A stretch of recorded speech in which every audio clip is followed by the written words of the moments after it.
সেনাবাহিনীর সঙ্গে জঙ্গি বাহিনী লিপ্ত ছিল গতকালকে। এর অর্থ সত্যিকারেরই জঙ্গি বাহিনী আসলে সেনাবাহিনীর পোশাকে কিংবা তাদের সঙ্গে আসলে থাকতে দেখা গেছে। এই বিষয়ে আপনি যেহেতু ওখানে ছিলেন, আপনি গোপালগঞ্জের মানুষ, এই বিষয়ে আপনার মতামত কি?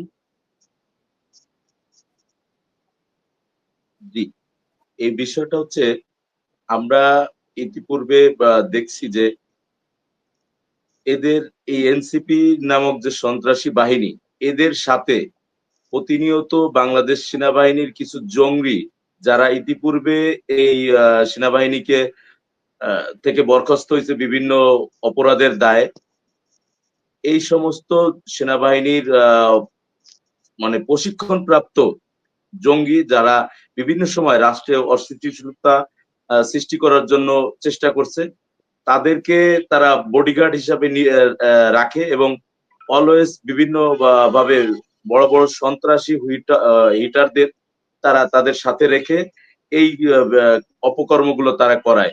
আপনারা যে মর্তজা ভাই বলতেছিল দুইটা ছবির কথা, এই ছবি দুইটা আমরা বিভিন্ন সামাজিক মাধ্যমে সোশ্যাল মিডিয়ায় দেখছি যে দুইটা লোক, দুইটা হিটার, এরা এরা কিন্তু চিহ্নিত হিটার, তারা ওখানে গুলি করছে। এবং এ বাদেও আরো কিছু ছবি আমরা দেখতে পাইছি যে তারা কোনো পোশাকধারী না, কিন্তু তাদের হাতে অস্ত্র ছিল, তারা গুলি করতেছিল। এই ছবিগুলো বিভিন্ন সোশ্যাল মিডিয়ায় আসছে। কিন্তু এই লোকগুলো কারা? রাষ্ট্র কিন্তু এগুলোকে কোন রকম তদারকি করতেছে না।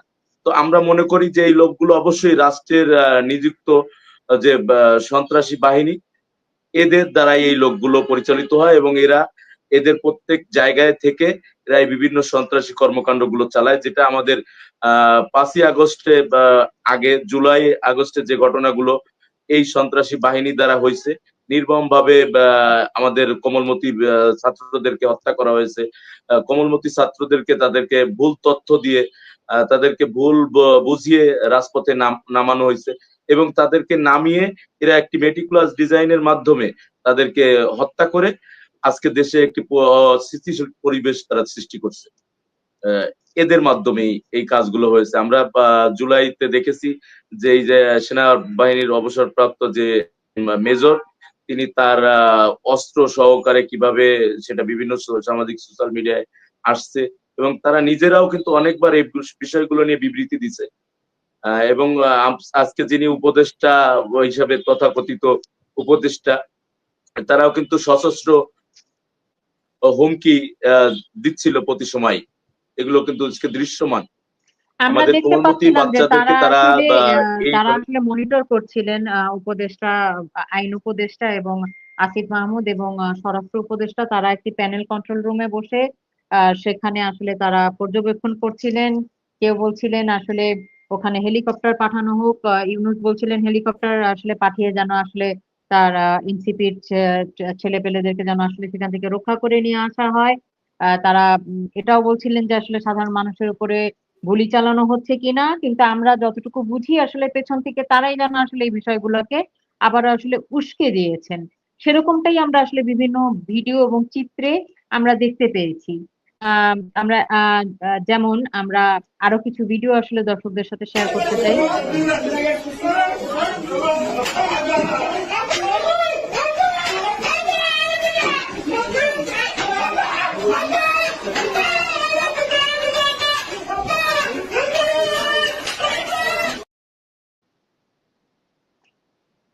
মানে অজস্র ছবি এবং ভিডিও একের পর এক সেনাবাহিনী অমানবিকভাবে নির্যাতন করছে গোপালগঞ্জবাসীর উপরে। এবং আমরা আজকে একটি ভিডিও দেখেছি একজন মহিলার, যিনি চিৎকার করে বলছিলেন যে আওয়ামী লীগ হতে হবে কেন, আর আওয়ামী লীগ হলেই বা সবাইকে ধরে আসলে মারতে হবে কেন, পিটাতে হবে কেন, কেন গোপালগঞ্জে আক্রমণ করতে হবে, আর আমি কেন আসলে বাংলাদেশের পক্ষে কথা বলতে পারবো না, 71-এর পক্ষে কথা বলা মানেই কি আসলে আওয়ামী লীগ, আপনারা আমার দিকে ক্যামেরা ধরবেন না। এভাবে কেন গোপালগঞ্জের উপরে পাকিস্তানি সেনারা আসলে যেভাবে আক্রমণ করেছিল একটি বাচ্চা হাতে নিয়ে, তিনি এরকম আকুতি কুকুতি আসলে করছিলেন। যাই হোক, আমরা আমাদের লাইভের একদম শেষ মুহূর্তে, তবে সুপ্রিয় দর্শক, এই পরিমাণ অস্ত্রের সামনে, এই পরিমাণ হুমকির সামনে, এই পরিমাণ প্রশাসনের চোখ রাঙানির সামনে, এই পরিমাণ প্রশাসনের অস্ত্রের সামনে শেষমেশ এই এনসিপিদের আসলে কি হয়েছিল সেইটুকু আমরা এখন ভিডিওতে দেখব।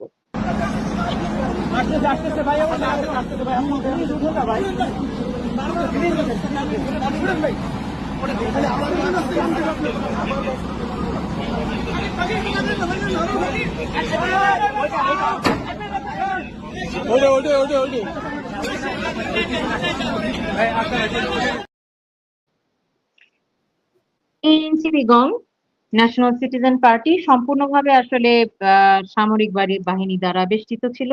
সামরিক বাহিনী তাদেরকে নিরাপত্তা দিয়েছে পুলিশ।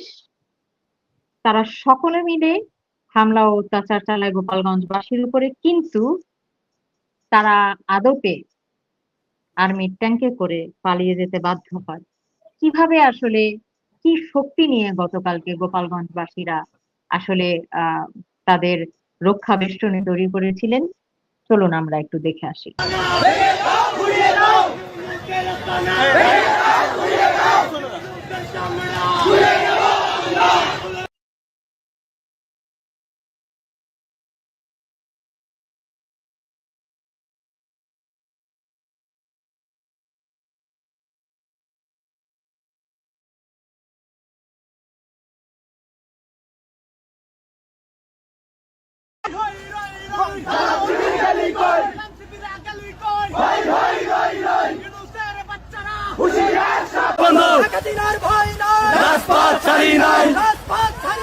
শেখ হাসিনার ভয় নাই, ছাত্রলীগ রাজপথে।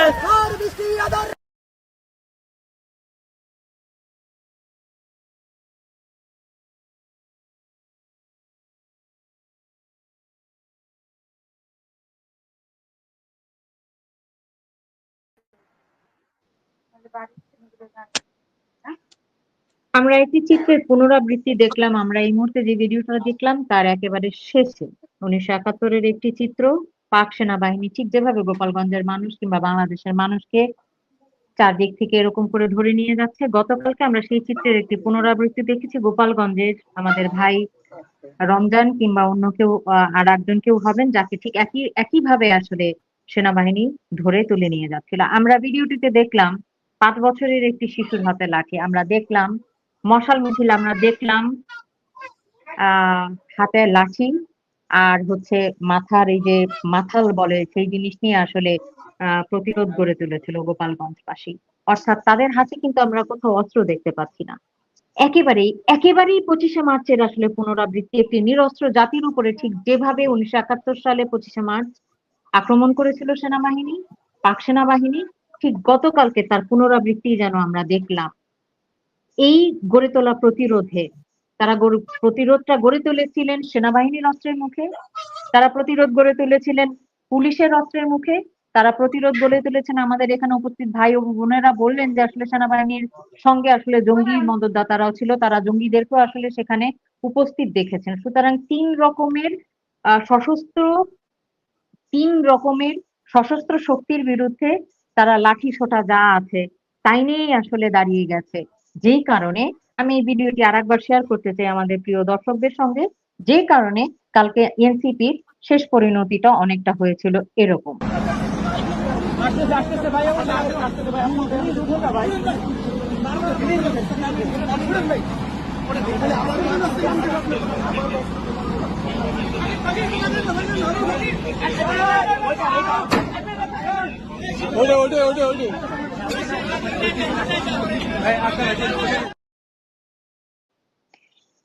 প্রিয় সাবিনা আপা, তার মানে শাবানা আপা, আপনাকে স্বাগতম। আপনি আবারও পুনরায় আমাদের সঙ্গে সংযুক্ত হয়েছেন। আসলে কালকে এনসিপির এই যে টোকাই বাহিনী যারা যারা হাসনাতকে দেখা গেল এবং সার্জিসকে দেখা গেল, এরা শেষমেশ তার মানে আপনাদের গড়ে তোলা প্রতিবাদের প্রত্যুত্তরে তাদেরকে এইভাবে পালিয়ে যেতে হলো। এই বিষয়ে আপনার মতামত যদি আপনি বলতেন। আপনারা তো সম্পূর্ণ নিরস্ত্র ছিলেন এবং এটা সৃষ্টিকর্তার দয়া যে আপনারা আসলে 4 জন এখনো জীবিত রয়েছেন, কারণ এই ধরনের চিত্র আমরা গতকালকে দেখলাম, সেখানে একটি গণহত্যা হয়েছে। আপনার মতামতটা যদি বলতেন। আসসালামু আলাইকুম আপা, ধন্যবাদ আমাকে সুযোগ দেওয়ার জন্য। আমি মানে যান্ত্রিক ত্রুটির কারণে বিচ্ছিন্ন দূরে চলে গেলাম, আবার যুক্ত হয়েছি। আপা আমরা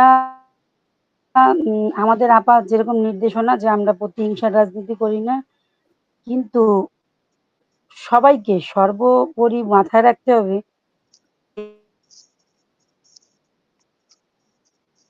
গোপালগঞ্জ বঙ্গবন্ধুর জন্ম সব কোনা, এটা আপনারা আমরা আমাদের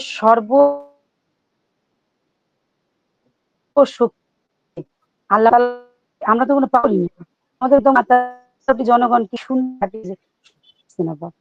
আপনি আমি নিরাপদ না, শিশু নিরাপদ না, সেক্ষেত্রে বাচ্চারা নামছে, আপনি সব দেখছেন কয়জন আপা, আপা মর জন তো আপা, আপনি মনে হয় যারা শহীদ হয়েছেন এদের বাবা যে ভাই বাপ হারাইতেও তাদের কত বড় স্পর্ধা নিয়ে বলছে যে গোপালগঞ্জ মানে আমাদের পুণ্যভূমিকে ধ্বংস করবে। এটা একটা যতটা নম্র, যতটা ভদ্র, যতটা ভালো, কিন্তু গোপালগঞ্জের প্রশ্নে আমরা সবাই আপোষহীন, বল নির্বিশেষে আমরা আপোষহীন। এটা পরিণতি আল্লাহ হয়তো ওদের রহমত করছে, কিন্তু আমরা গোপালগঞ্জের ব্যাপারে কাউকে কোনো ছাড় দেবো না। আমরা আমাদের মাননীয় প্রধানমন্ত্রী একটাই কথা যে আমরা যতটা নিরীহ, আমরা কারোর সাথে গ্যাঞ্জাম করবো না, কিন্তু আমাদের উপর কেউ গ্যাঞ্জাম করতে আসলে আমরা তাদেরকে ছাড় দেবো না। ধন্যবাদ সাবিনা আপা। আপনারা জানেন কিনা আমি জানি না, 6 ঘন্টা আগে নাহিদ ইসলাম জাতীয় নাগরিক পার্টির আহ্বায়ক বলেছেন আমরা আবারও গোপালগঞ্জ যাব, আমরা জীবিত থাকলে গোপালগঞ্জের প্রত্যেকটা উপজেলায় প্রত্যেকটা গ্রামে কর্মসূচি করব। এই বিষয়ে দিন মোহাম্মদ ভাই আপনার মতামত কি? এটা আসলে তারা বলতে পারে অনেক কিছু, কিন্তু এটা গোপালগঞ্জের মাটিতে কখনোই সম্ভব হবে না। এর একটা বাস্তব উদাহরণ হিসেবে আপনাকে বলতে চাই, আজকে যে আমরা ছোট ছোট বাচ্চাদের দেখছি বিভিন্ন ভিডিওতে, তারা তাদের আকুতি জানানোর জন্য, এইখান থেকে আমরা ধরতে পারি যে এইটা কখনোই গোপালগঞ্জের মাটিতে তারা, আমরা যদিও কোনোদিন না থাকি, আমাদের পরবর্তী প্রজন্ম, আমাদের আগামীর প্রজন্ম যারা আছে তারা এটা কখনোই ওদেরকে হতে দিবে না। গোপালগঞ্জের মাটি এটা বঙ্গবন্ধুর পূর্ণভূমি, জাতির পিতার পূর্ণভূমি, যে মাটিতে জন্ম নিয়েছে বঙ্গবন্ধু কন্যা জননেত্রী শেখ হাসিনা, যিনি এদেশের মাটি ও মানুষের কল্যাণে, মাটি ও মানুষের চিন্তা করে তার সারাটি জীবন এই দেশের জন্য কাজ করছে, দিন রাত কাজ করে আজকে তলাবিহীন ঝুড়ি থেকে বিশ্ব দরবারে এই দেশটিকে একটি উন্নত রাষ্ট্র হিসাবে স্বীকৃতি দিয়েছে। এটা শুধুমাত্র তার অক্লান্ত পরিশ্রমের ফল। তো আজকে যেটা ওরা বলতেছে এটা কখনোই সম্ভব হবে না, কারণ আমরা একদিন না থাকলেও আমাদের পরবর্তী প্রজন্ম এটাকে প্রতিহত করার জন্য তারা সেভাবে তৈরি হয়েছে। একদম। মর্তুজা মমিন, আপনাকে যদি একই প্রশ্ন করি যে তারা যে বক্তব্যটা দিয়েছে যে তারা আবারও গোপালগঞ্জ আসবে এবং প্রত্যেকটা উপজেলা উপজেলা তারা তাদের কর্মসূচি বাস্তবায়ন করবে। মর্তুজা ভাই আমাদের সাথে থেকে বিচ্ছিন্ন হয়ে গেছে। রানা শিকদার, আপনার কাছে জানতে চাইছি যে তারা যে এই হুমকিটা দিল, এটা এক ধরনের হুমকি বটে যে তারা পুনরায় আবার গোপালগঞ্জে ফিরে আসবে এবং তাদের কর্মসূচি বাস্তবায়িত করবে। আপনার কি মনে হয় এই বিষয়ে? বিষয়টা হচ্ছে আপনার ইরশাদ আসছিল গোপালগঞ্জে, জনগণ ও গোপালগঞ্জের ধাওয়ায় পদ্মবিল হয়ে নৌকা দিয়ে পালিয়ে গেছিল। জিয়াউর রহমান আসছিল, সেই হেলিকপ্টারে পালিয়ে গেছিল। এই এনসিপি নাপা পার্টি আসছে, এরা সেনাবাহিনীর বাংকারে পালিয়ে গেছে। সর্বোপরি কথা হলো, এই এনসিপি পার্টি হয়তো জানে না যে বয়সে তারা ললিপপ খাইতো সেই বয়সে গোপালগঞ্জের শিশুরা রাজপথে মিছিল মিটিং করে। এই প্রজন্ম, এই গোপালগঞ্জের প্রজন্ম থেকে যুগ থেকে যুগান্ত এরকম এনসিপি পার্টি যুগে যুগে আসবে, কিন্তু গোপালগঞ্জের জায়গায় থাকবে। ওরা কখন, কবে, কোন সময় গোপালগঞ্জে আবার আসবে সেটা আমরাও দেখতে চাই। এইবার নেক্সটে যদি তারা এই দুঃসাহস করে বা এরকম কোনো সাহসিকতা দেখায়, আমরা আমাদের সর্বোচ্চ রক্তবিন্দু দিয়ে ওই দিনই এই সরকার, অবৈধ ইউনূস সরকারের পতন ঘটিয়ে ছাড়বো ইনশাল্লাহ। আর এক বিন্দু কোনো ছাড় হবে না। তারা তো উপজেলা দূরের কথা, নেক্সট ডে তারা তাদের যাবতীয় যত লোক আছে নিয়ে গোপালগঞ্জের ভিতরে আরেকবার ঢুকুক। তারা তো প্রশাসনের প্রোটোকলে টিকে আছে, প্রশাসন ছাড়া আসুক, কিরকম পারে আমরা দেখবো। ঠিক একই প্রশ্ন যদি ভাই মর্তুজা মমিনের কাছে আসবে যাবে। মর্তুজা মমিন, একই কথা যদি আপনার কাছে আসলে জিজ্ঞাসা করি যে তারা যেই আসলে হুঁশিয়ারি এটা দিল যে তারা আবারও গোপালগঞ্জে আসবে এবং তাদের কর্মসূচি বাস্তবায়ন করবে। এটা কি সম্ভব হবে বলে আপনার কাছে মনে হয়? আপনাদের আপনাদের মনের স্পিরিট কি? ধন্যবাদ আপা। আসলে তারা যদি শান্তি সম্পূর্ণভাবে প্রোগ্রাম করে, আমরা প্রথম থেকেই বলে আসছি, তাহলে আমাদের কোনো আপত্তি থাকার কথা না। কিন্তু তাদের যদি পরিকল্পনা থাকে যে বঙ্গবন্ধুর সমাধি কমপ্লেক্স ভাঙা হবে, গুড়িয়ে দেওয়া হবে, বা গোপালগঞ্জের নাম মুছে ফেলে দেওয়া হবে, বা গোপালগঞ্জে মব সৃষ্টি করা হবে, তাহলে এটা স্বপ্ন। আপনাকে বলতে চাই যে গতকালকে দেখেছেন আমাদের গোপালগঞ্জে আমাদের মা বোনরা ড্রাম ভর্তি ভর্তি পানি দিয়েছে প্রোগ্রামে। বিভিন্ন দোকানদাররা তারা আমাদের কাছ থেকে পণ্য বিক্রি করে টাকা নেয় নাই। এর পরবর্তীতে বিভিন্ন রিক্সাওয়ালা মামারা তারা ভাড়া পর্যন্ত নেয় নাই। গোপালগঞ্জ সবসময় ঐক্যবদ্ধ ইনশাল্লাহ, এবং মাননীয় প্রধানমন্ত্রী জননেত্রী শেখ হাসিনার জন্য গোপালগঞ্জের মাটি শেখ হাসিনার ঘাঁটি, গোপালগঞ্জের মাটি বঙ্গবন্ধুর ঘাঁটি। তো এখানে ইনশাল্লাহ এটা তাদের স্বপ্ন, এ স্বপ্ন কখনো বাস্তবায়ন হতে পারবে না। আমরা যখন মরতে শিখেছি, আমাদের কেউ দাবায় রাখতে পারবে না। আমরা এখন অস্ত্রের মুখে তাজা রক্ত ঢেলে দিতে পারি। সো এটা তাদের স্বপ্ন আপা, আমাদের কখনো এটা বাস্তবায়ন করতে পারবে না। ধন্যবাদ। এটা একটা অদ্ভুত ব্যাপার, আপনারা এখানে যে চারজন এই মুহূর্তে আমার সঙ্গে সংযুক্ত আছেন, আপনারা চারজনই আসলে এই ভয়াল সময়টার মধ্যে উপস্থিত ছিলেন, সেখান থেকে এখনো জীবিত আছেন। এটাই আমার কাছে আসলে একটা অনেক অবিশ্বাস্য একটি বিষয়, এবং আপনারা লাইভে আসতে সম্মত হয়েছেন। এবং আমি বলবো যে এই যে ভয়হীন, এই যে মানে দুঃসাহসিকতা আমি বলবো না, এটাকে বলবো আসলে বীর যোদ্ধা একেবারেই।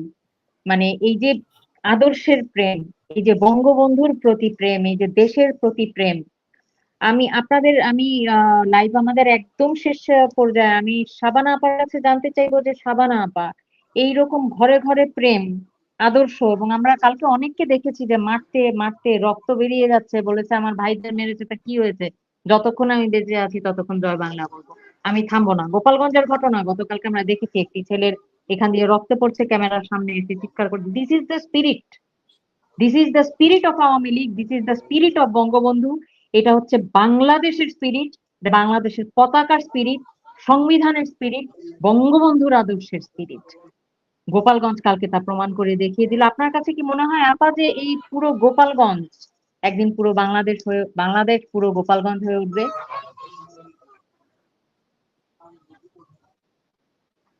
ধন্যবাদ আপা। আপা এটা আমাদের রক্ত, মানে আমাদের রক্তের জোর, এটা আমাদের রক্তে আওয়ামী লীগ, রক্তে বঙ্গবন্ধুর তীব্রতা, এটা আমরা আমাদের আদর্শ আপা। আমরা আমাদের আদর্শ রক্ষা করে অবশ্যই আপা আমাদের এটাই আশা যে আমরা গোপালগঞ্জ, আপা এটা ভাগ্যে, এটা আমাদের ভাগ্য আপা। সবার তো এই ভাগ্যটা হয়নি। আমরা গোপালগঞ্জের মাটিতে জন্মগ্রহণ করছি আপা। আপা আমাদের ভোটে মাননীয় প্রধানমন্ত্রী নির্বাচিত হয়, এটা আমাদের সৌভাগ্য আপা। আজকে আমরা যুদ্ধে নামতে পারছি আপা, আমরা ৭১-এ ছিলাম না, বঙ্গবন্ধুর ডাকে আমাদের বাপ চাচারা যুদ্ধে নেমেছিল, শহীদ হয়েছিলেন আপা। আমরা আরেকবার মুক্তিযুদ্ধ করার সুযোগ পাইছি আপা, এটা আমাদের জন্য সৌভাগ্য আপা। আমরা এটা করব। আমি আমার সন্তানকে বলছি, বাবা আমি নামতেছি। বলছে আম্মু তুমি মারা গেলে কি হবে? বলছি মা আমি মারা যাবো, আরো মারা যাবে, আপা আসবে ইনশাল্লাহ। যত নারী আছে, যুব মহিলা লীগ যারা আছেন, এরা সবাই তোমার মামা, তোমাকে সবাই দেখবে। এটা আমাদের রক্ত, এতে আমাদের কোনো সমস্যা নেই আপা। আমরা আছি, আমরা এই যুদ্ধ চালাই যাব। এবং আমাদের আশা এটা, আমাদের এটাই যে আমরা ইনশাল্লাহ সারা বাংলাদেশ, মানে ৬৪টা জেলাকেই ইনশাল্লাহ গোপালগঞ্জের মতন হবে আল্লাহর রহমতে। এটাই আশা, ৬৪টা জেলায় গোপালগঞ্জ, সবাই এরকম গোপালগঞ্জকে যেরকম ভালোবাসবে, এরকম আওয়ামী লীগ প্রেমী যারা আছে, বঙ্গবন্ধু প্রেমী, তারা সবাই সারা ৬৪টা জেলার লোকই একযোগে এইভাবে গোপালগঞ্জের মতন জেগে উঠবে ইনশাল্লাহ।